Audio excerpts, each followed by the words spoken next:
The galaxy had known fear for a long time. It had a name, the Draconian Empire. They were not made of mercy or compassion. Their ships were enormous floating fortresses, black as space itself, filled with fire and death. Their armies did not conquer. They erased. Worlds burned under their rule, and entire civilizations vanished into their prisons. Every race in the galaxy had learned one thing. When the Draconians came, there was no hope. Planets surrendered before the first shot was fired. Resistance meant extinction. And so their empire grew larger, darker, stronger. But then something unexpected appeared on their star maps. A small blue planet spinning around a yellow sun, on the far edge of the Milky Way. It had oceans, forests, mountains, and humans. Primitive, emotional, reckless humans. The Draconian Emperor had laughed when he first saw the report. Barely out of their atmosphere, he said. They fight each other with toys. A simple conquest. A command was given. A fleet of 10,000 ships, dreadnoughts, carriers, destroyers, moved toward the tiny planet called Earth. From the dark void, their ships emerged like metal shadows, blotting out stars as they came closer. For the rest of the galaxy, it was nothing new. Billions of watchers tuned in through galactic channels, expecting another quick victory. Some pitied the humans, others didn't care. To them, this was the natural order, the weak falling before the strong. But Earth was not watching. Earth had no idea what was coming. When the Draconian fleet entered orbit, night fell across half the planet. Their massive vessels blocked sunlight, creating artificial eclipses that frightened people below. Panic spread. Satellites went silent. Communication lines broke. Governments shouted through confusion, demanding answers that never came. Then the Draconians sent their first message. It was short, cold, and final. This world belongs to the Draconian Empire. Kneel and you may live. But before any human leader could reply, something strange happened. The message ended, and nothing followed. At first, the Draconian High Command thought there was a delay, but minutes turned to hours. Hours turned to days. No follow-up transmission came. No orbital scans, no life signs, no ships leaving orbit. The entire fleet, 10,000 ships, millions of soldiers, was gone. Just gone. The Empire thought it was a sensor malfunction. They sent drones and scouts to check. None returned. They sent another fleet, a smaller one, only 200 ships. That one vanished too. Across the galaxy, fear turned into confusion. The Draconians had never lost before, not even once. But now something had erased them, as if the universe itself had swallowed them whole. Rumors began to spread in the trade routes and shadow markets. Some said the humans unleashed a secret weapon, a doomsday machine hidden under their planet's crust. Others said the humans were not human at all, that they were ancient beings pretending to be primitive. There were even whispers that Earth was cursed, a forbidden world guarded by something not of this galaxy. Still, no proof came. No wreckage, no transmissions, no survivors. The system remained silent, unnaturally silent. And then, the strangest thing happened. A few distant probes caught brief glimpses of Earth again, peaceful, unchanged. Cities still stood, lights still shone, people still lived. It was as if nothing had happened. To the watching galaxy, it was impossible. How could 10,000 ships disappear and the planet remain untouched? The Draconian Emperor grew furious. His pride could not accept it. His scientists begged him not to send another fleet, not until they understood what happened. But rage blinded him. The Empire's honor had been scarred by a small, weak world. He swore vengeance, yet even his strongest generals trembled, for none wished to approach that silent blue planet. As for Earth, life went on. Humans woke up, went to work, argued, loved, and dreamed. They did not know that the greatest empire in the galaxy had tried to conquer them, and failed. But somewhere, beneath the calm surface of human life, something stirred. Something old. Something that remembered every invasion, every threat, every whisper that called them weak. Because humanity had secrets too. And those secrets were not meant for the stars. As the galaxy watched the void above Earth and whispered its fears, one thing became clear. The age of silent conquest was over. The hunters had vanished, and for the first time in history, the galaxy began to fear humans. The Draconian Empire had never known silence like this before. Their mighty fleet had vanished, 10,000 ships erased from existence, and the Empire trembled like a wounded beast.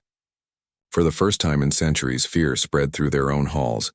Inside the Emperor's dark palace built on the burning world of Draconian Prime, the air felt heavy. The Emperor stood before the great star map, his golden eyes fixed on the small glowing dot labeled Earth. Around him, admirals and scientists whispered in terror. None dared to speak loudly, for the Emperor's rage was known to turn men into ash. "Explain," he demanded, his voice like thunder across metal walls. "How can a world of primitives destroy my fleet?" No one answered. Draconian scientists replayed the last transmission, a message from the fleet's commander, Admiral Korvac. His voice, calm at first, began to break near the end. "We have entered orbit. Planet appears peaceful. Detecting no resistance. Preparing for death, then static, then silence. No explosion, no scream, no sign of battle. Just a sudden void, as if the entire fleet had been cut out of the universe." One of the younger officers, trembling, finally spoke. "My Emperor, perhaps. It was a cosmic anomaly. A wormhole, maybe, or a gravitational trap." The Emperor's eyes narrowed. "You think 10,000 ships vanished because of space weather?" The officer said nothing more. The Emperor turned back to the star map. "Send the Inquisitors," he ordered. "Find out what happened to my fleet. If this Earth is cursed, I want to know who dares curse the Draconian Empire." Days later, the Inquisition fleet departed.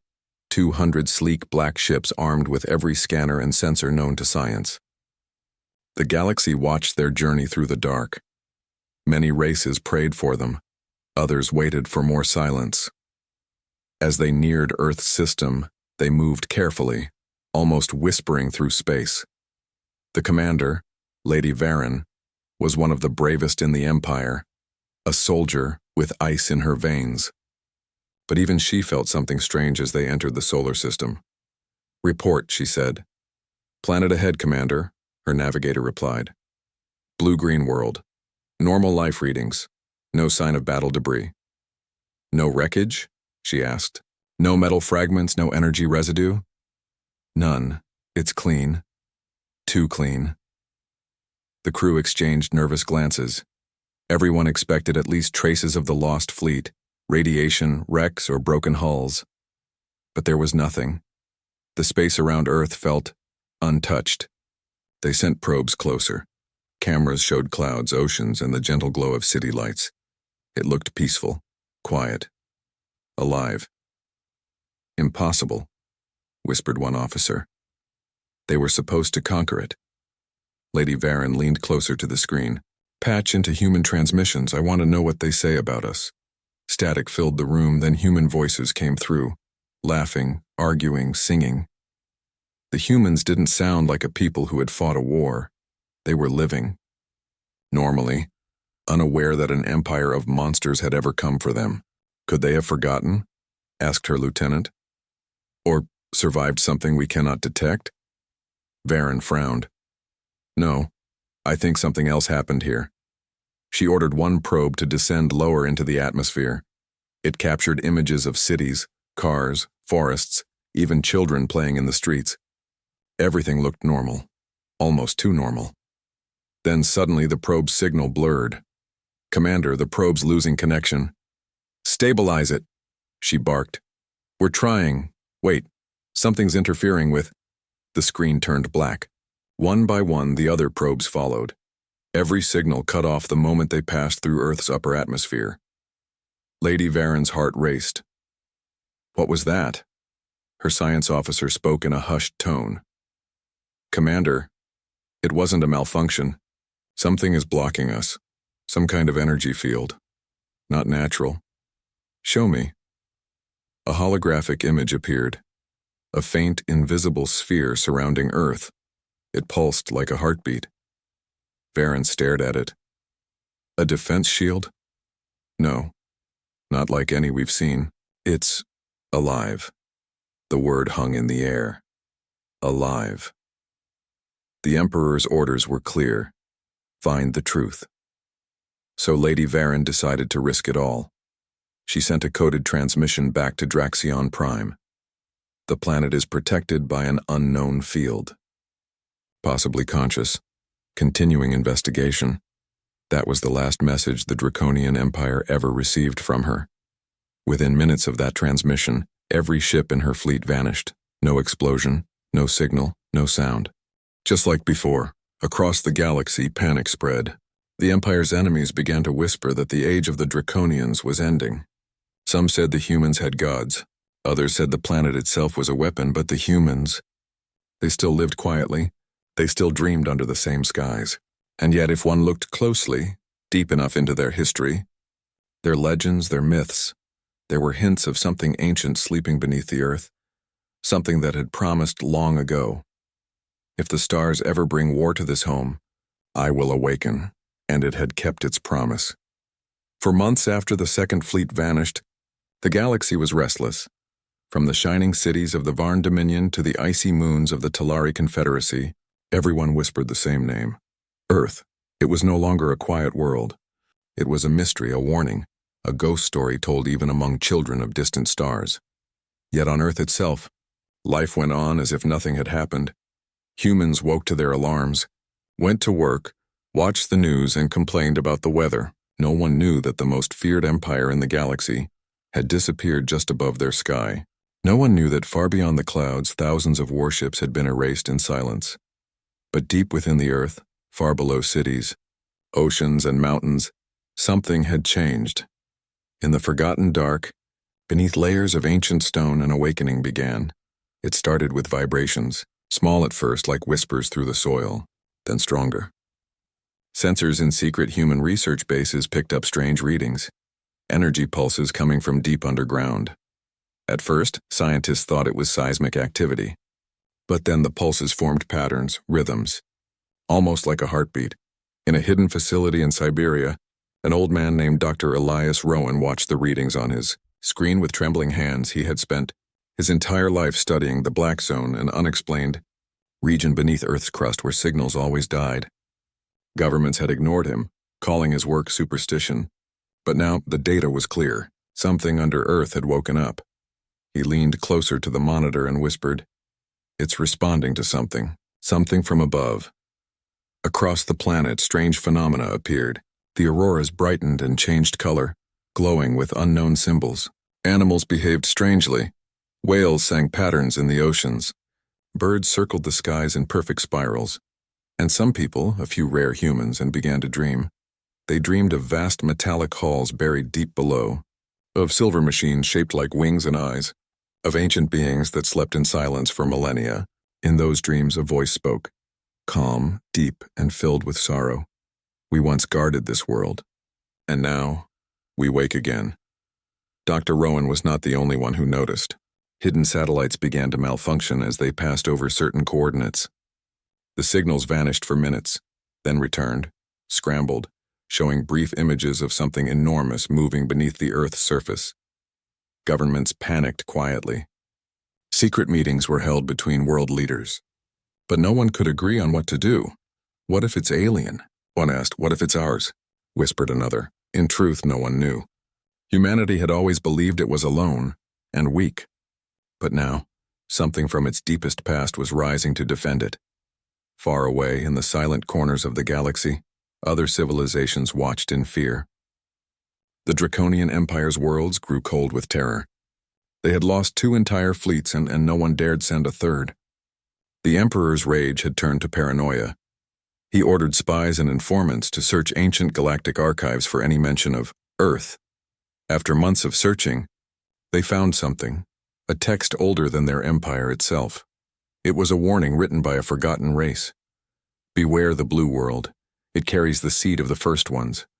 When threatened by the stars, It will awaken, and no conqueror will survive. The Emperor stared at the translation for a long time. His claws trembled. No world can defy us, he growled, but his voice no longer carried the same strength. On Earth, storms began to form over the ocean, not natural ones, but spirals of light and thunder with no weather cause. Satellites detected huge energy surges deep in the Pacific. Dr. Rowan, now desperate to understand, flew to the coordinates where readings were strongest. His plane crossed the dark clouds, lightning flashing like veins in the sky. As they descended toward the ocean, his instruments screamed with energy readings. Then the clouds opened, and he saw it. Rising slowly from the water was something enormous.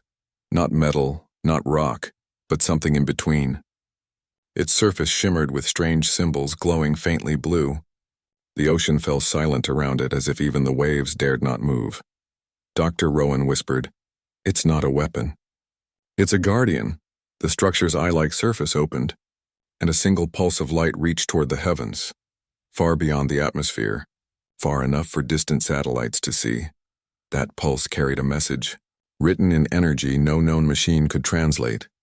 But those who later decoded fragments of it found 3 words: "Do not return."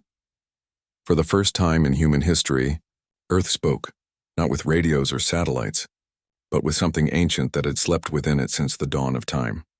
The humans above continued their daily lives, unaware that the planet had just issued a warning to the stars. And across the galaxy, those who had watched from afar shivered in silence. The Draconians, the conquerors of countless worlds, now faced something they did not understand, something that did not fear them. The universe had seen many empires rise and fall, but it had never seen a planet fight back. The pulse of light that rose from Earth traveled faster than any known signal. It crossed the solar system in seconds, touching every piece of metal, every satellite, every drifting ship that wandered near. Then it continued, cutting through the dark like a wave of fire. Across the galaxy, receivers flickered alive. Space stations, trading posts, and deep observatories detected it, an energy so pure it overloaded their systems. Screens filled with static and strange patterns that looked almost like eyes staring back. And within that signal, one haunting phrase repeated again and again: "Do not return." At first, many thought it was a glitch. But then the pulse reached the farthest colonies and even the ones hidden behind nebulae. Every system heard it. Every race understood it, no matter their language. It spoke directly to the mind, to something deeper than words. The galaxy fell into silence. The Draconian Empire was the first to respond. In the Emperor's Grand Hall, the signal replayed endlessly, echoing across the black stone walls. The Emperor sat still, claws pressed into the armrests of his throne. His generals stood frozen, their eyes wide. "What does it mean?" one finally asked. The Emperor's voice was cold. "It means someone dares to warn us." He rose, his shadow stretching across the chamber like a beast. "Prepare the Third Fleet," he ordered. "If this planet thinks it can speak to us, we will show it who commands the stars." But even as he spoke, deep inside, the Emperor felt something he hadn't felt in centuries: doubt. On a distant world called Calith Prime, a group of scholars gathered in panic. They had translated ancient texts that matched the message's energy pattern. The record spoke of an event from millions of years ago, when a world had once awakened and destroyed invaders beyond time's memory. "It's the same frequency," said an old scholar. "The same warning given before an entire armada was erased from history." "Are you saying Earth is that world?" Another asked in disbelief. The old scholar nodded slowly. "Not the same world, but perhaps the same spirit. The same guardian." Word spread fast. Traders, mercenaries, even smugglers whispered about the living planet. Some called it the Sleeper's World. Others named it the Forbidden Blue. Whatever the name, one truth spread through the stars: no one should approach Earth. Meanwhile, on Earth, life still looked normal on the surface. But strange changes began. Power grids across the world flickered without reason. Magnetic fields shifted. Compasses spun wildly. The northern lights glowed brighter than ever before, painting messages no human could read. Dr. Elias Rowan had become obsessed. He stayed in his Siberian lab, surrounded by flickering screens showing the pulse's aftermath. His eyes were tired, his voice weak, but his mind was burning with discovery. "They're not gone," he whispered, replaying the alien frequency. "They're still here, just not in our space." He believed the vanished fleets had not been destroyed. They had been erased, pulled into a place beyond time, a realm guarded by the same force that now watched over Earth. But the most haunting thing was what he found hidden inside the signal. Beneath the repeating phrase, "do not return," there was another message, faint, buried deep within the frequency. It said, "We remember the first fire. We remember the betrayal. Never again." Rowan stared at the words, shivering. "It remembers something," he whispered. "Something that happened long before humans ever existed." In the Draconian Empire, preparations for the Third Fleet continued. Millions of soldiers armed themselves and factories burned day and night. But rumors spread through their ranks, soldiers whispering that Earth devoured fleets, that no one came back. Some refused to go. Others spoke of nightmares where they saw a blue world staring at them like an eye in the dark. When the Emperor finally gave the order to launch, half the fleet's captains hesitated. The Empire, once built on fear, was now consumed by it. Still, pride would not let the Emperor stop. "We are the rulers of the stars," he shouted. "No world defies us." His generals echoed the cry, but their voices trembled. Far away, the signal reached an ancient race, the Elythrians, who had been silent for 1,000 years. They lived on golden cities floating in the gas clouds of Nebra 9, and they knew the truth of the message. Their leader, a being of light, opened its eyes as the energy wave passed through. "So the Guardians have stirred again," it said softly. "The humans have awoken their protector." Another Elythrian asked, "Should we warn the Draconians?" The leader's eyes glowed brighter. "No, they chose this path. Let them face the silence they gave to others." Back on Earth, night fell. Dr. Rowan stood outside his base, watching the stars. The air felt heavier, as if the planet itself was breathing. Somewhere deep below, the Guardian pulsed again, and faintly, like the echo of a sleeping heart. Rowan whispered to himself, "You're not just protecting us. You're warning them." The wind answered with silence. Above, the stars blinked, one by one, as if something vast and unseen was moving between them. The galaxy had received the message, but the Draconians refused to listen. And soon, they would learn what it meant to challenge the sleeping world. The stars trembled when the Draconian Third Fleet began its march toward Earth. It was the largest armada ever assembled. 20,000 ships, enough to burn 1,000 worlds. From orbiting shipyards, their engines roared like thunder, shaking moons and splitting clouds of cosmic dust. The Emperor watched from his throne aboard his flagship, the Obsidian Fang. His golden armor reflected the light of dying stars, and his voice carried across the fleet's communication channels. "The galaxy watches us. We are the Draconians. We do not run. We do not fear. This planet will kneel." His soldiers cheered, but the sound felt hollow. Every cheer was wrapped in dread. Deep inside, they all remembered what happened to the first two fleets. Still, none dared to disobey. As the massive armada moved into hyperspace, the galaxy held its breath. Races across star systems turned their eyes toward the small blue world. Would Earth survive again? Would it destroy them too? Or was the mystery finally about to be solved? Days later, the fleet reached the edge of the solar system. From the outer edges of Neptune's orbit, the Draconians scanned the inner planets. Everything looked peaceful, silent, harmless, and empty. "Prepare for orbital positioning," ordered Admiral Serac, the fleet's commander. "We descend in 2 waves, no mercy, no delay." But before the order could be confirmed, something strange happened. Every sensor, every radar, every communication channel suddenly filled with noise. It wasn't static, it was music. Soft, haunting human music, a woman's voice sang, calm and ancient, echoing through their ships like a lullaby. "We were here before your stars were born. We remember the silence between worlds." The Draconians froze. It was not a recording. The voice was speaking to them. Admiral Serac gritted his teeth. "Cut the signal." "It's not coming from outside," his technician whispered. "It's inside our systems." The Emperor himself appeared on the main screen, eyes burning. "Stay on course," he growled. "Ignore the illusions." But as the fleet advanced toward Earth, the darkness between planets began to shift. Space itself seemed to bend. Some ships detected movement, enormous shapes hidden in the void. "Contact ahead," shouted one officer. multiple unknown signatures. Identify them, Sirach barked, but the computer screen showed something impossible. The shapes were not ships. They were figures, vast shadow-like beings as tall as mountains with wings of light and eyes that glowed like suns. They're not real, someone whispered. Yet the fear in their voices said otherwise.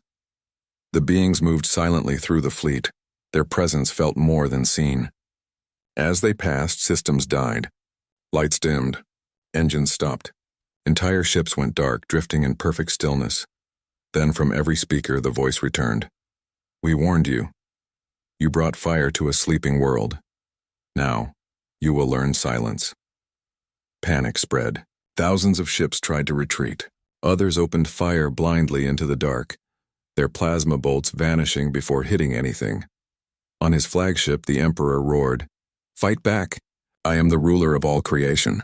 But even as he shouted, his words were drowned by a deep rumble, a heartbeat echoing through space. It came from the direction of Earth. The planet glowed. Its oceans shimmered with golden light, spreading outward like ripples. From orbit, it looked as though the planet itself had awakened, a living sphere of energy. And then came the pulse. A wave of pure white light exploded from Earth, silent and endless. It passed through every Draconian ship. Alarms screamed, engines melted, and reality itself bent. Crews cried out as their ships turned transparent, fading into mist. No explosions, no debris, just vanishing. One by one, the 20,000 ships disappeared. The Emperor's flagship was the last to go. Before it faded, he looked toward the blue planet, his eyes filled with awe and terror. "What are you?" he whispered. A final voice answered him, soft, calm, and ancient. "The memory of every world you burned, the hand of those you destroyed. We are what remains." And then he was gone. When the light faded, only the stars remained. The solar system fell silent again. Far below, humanity lived on, unaware of the storm that had just passed. But deep beneath the crust, the Guardian slept once more, returning to the darkness where it had waited for eons. Dr. Elias Rowan stood alone in his lab, staring at his dead monitors. Every signal from space had gone quiet. He knew somehow what had happened. He stepped outside, feeling the wind on his face, whispering softly, "Thank you, whoever you are." Above him, the sky was peaceful, calm and blue, but somewhere far beyond human reach, the galaxy trembled.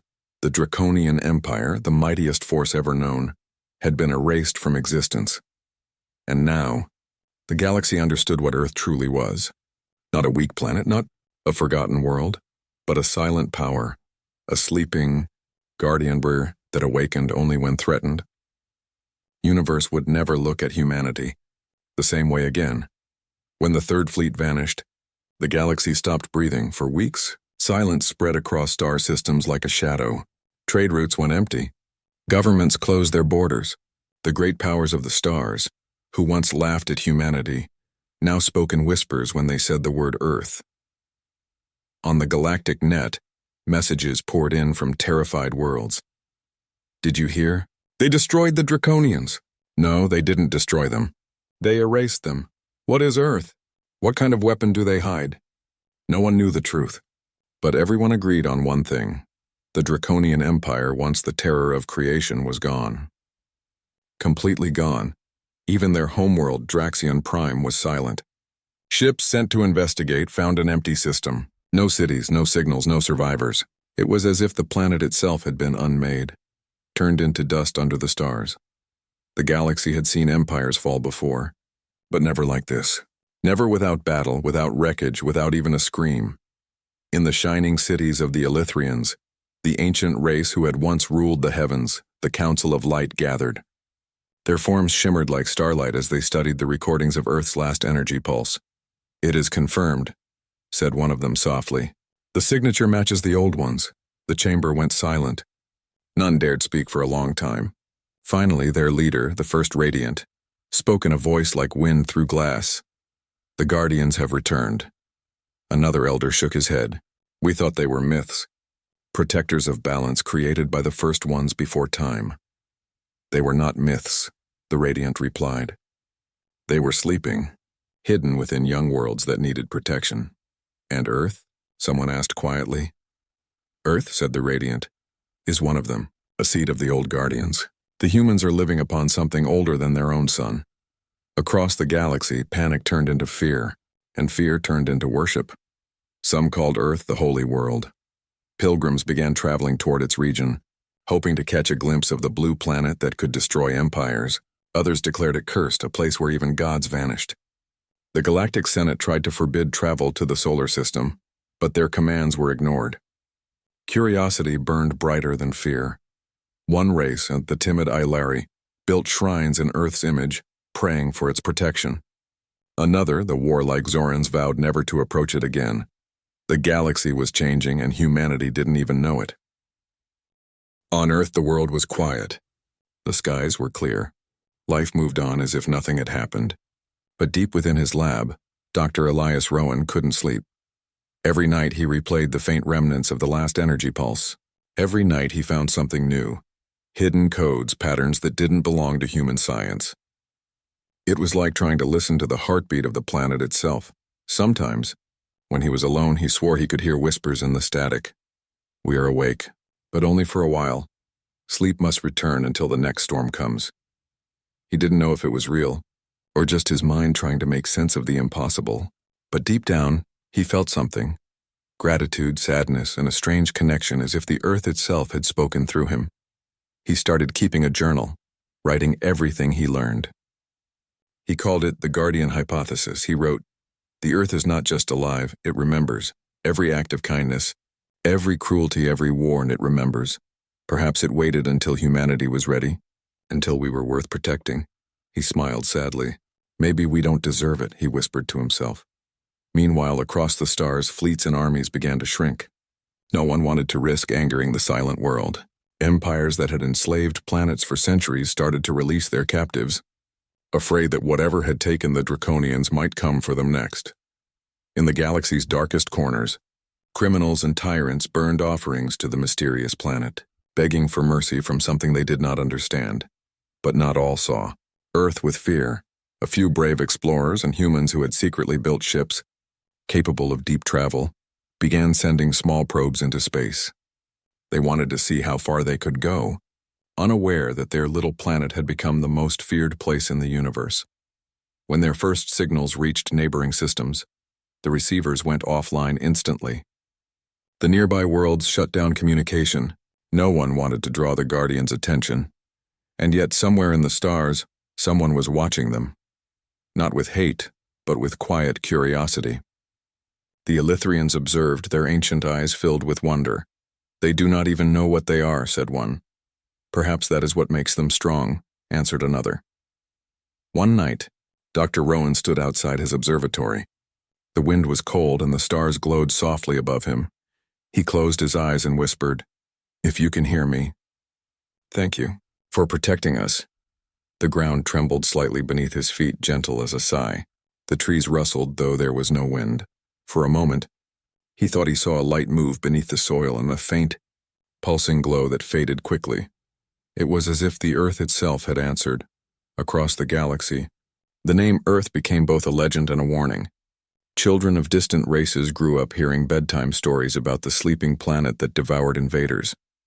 And among the stars, silence remained. The Draconians were gone. Their worlds were empty, their memory erased. But every empire, every species, every being who looked at the little blue planet now felt the same emotion. Respect. The age of fear had ended. The age of watching had begun. 100 years passed since the Draconian fleet vanished near Earth. The galaxy had changed forever. No one dared to send another invasion. No empire dared to point their weapons toward the blue world. Earth had become a mystery wrapped in silence, a quiet guardian in the dark sea of stars. But time, as always, softened fear into wonder. The young races that grew up after the fall of the Draconians began to question what really happened. Some believed it was a myth, a story told to keep the powerful from becoming too proud. Others whispered that Earth was alive, that it had spoken once and would speak again when needed. To the people of Earth, life moved forward. They built cities that reached the clouds and ships that touched the stars. Humanity had finally joined the galactic community. But even then, other races treated them with reverence, almost like sacred beings. Wherever humans went, silence followed, not from hatred but respect. On a small human ship named Aurora, Captain Mira Solis stood before a window, staring at the swirling colors of a distant nebula. She was one of the first humans allowed to travel beyond the solar borders in generations.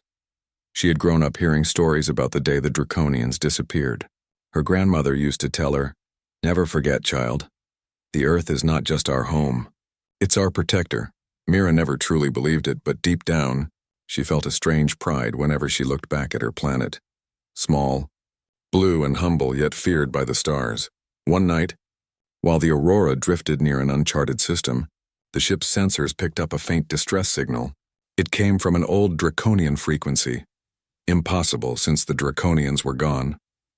Her crew hesitated, but Mira made her choice. "We'll investigate," she said quietly. The signal led them to a dying moon. There, buried under layers of rock and dust, they found a single pod, ancient, cracked, and covered in strange markings. Inside it lay a creature, scaled, dark, and frail. A Draconian. He was still alive. When he opened his eyes, his gaze met Mira's. For a long moment, neither spoke. Then, with a trembling voice, he said, "You are human." Mira nodded slowly. "Yes, you're Draconian, aren't you?" He gave a weak laugh, harsh and bitter. "We were. The fleet that came for your world. We thought it would be an easy victory. But your planet, it was no planet. It was a god." He struggled to breathe, his claws trembling. "When we entered orbit, the stars went silent. Our ship stopped working. We felt it. The presence beneath your oceans, under your mountains. It spoke without words. It judged us." He looked up, eyes filled with fear and awe. "And then, it unmade us." Mira knelt beside him. "Why were you spared?" The Draconian's voice softened. "Maybe it wanted me to live. To remember." He smiled faintly. "Your world does not destroy out of anger. It destroys out of balance." The galaxy had forgotten balance. The Draconians were the first lesson. Before he closed his eyes forever, he whispered, "Protect your world, human. Protect it before it wakes again." Then the last of the Draconians was gone. Back on Earth, when Mira returned with the story, the world fell silent. Scholars, leaders, and scientists gathered to hear her words. Some were frightened, others inspired. But one feeling united them all: responsibility. For the first time, humanity truly understood what they had inherited. Earth was not just a home. It was something ancient, something alive. And it had chosen to protect them. Mira stood before the United Planetary Assembly and said, "We must live as guardians too. If Earth saved us once, then we must save others. Let the galaxy remember us not as destroyers, but as protectors." Her speech spread across worlds, lighting a spark in countless hearts. The human fleets that once carried weapons now carried hope. They traveled to broken planets, to orphaned colonies, to dying stars, bringing life, not war. And slowly, the galaxy began to heal. One night, many years later, Mira stood on a cliff overlooking Earth's glowing oceans. The stars reflected in her eyes as she whispered, "You can rest now. We'll take care of it." A soft breeze brushed her face. The waves shimmered with faint blue light. It almost felt like an answer. Gentle, approving, proud. Deep beneath the surface, something vast and ancient stirred once more. Not in anger, but in peace. It had watched humanity grow from frightened children into protectors of the stars. It whispered through the soil and the sea, "They have learned." And then, silence. The galaxy continued to spin. New empires rose, new species were born. Yet across every corner of space, when travelers saw the blue light of Earth, they bowed their heads. They did not see just a planet. They saw a legacy. The world that once devoured an empire now guarded the stars. And in the hearts of every being who looked toward that small blue sphere, one truth remained eternal: humanity was never alone. The Earth itself was watching.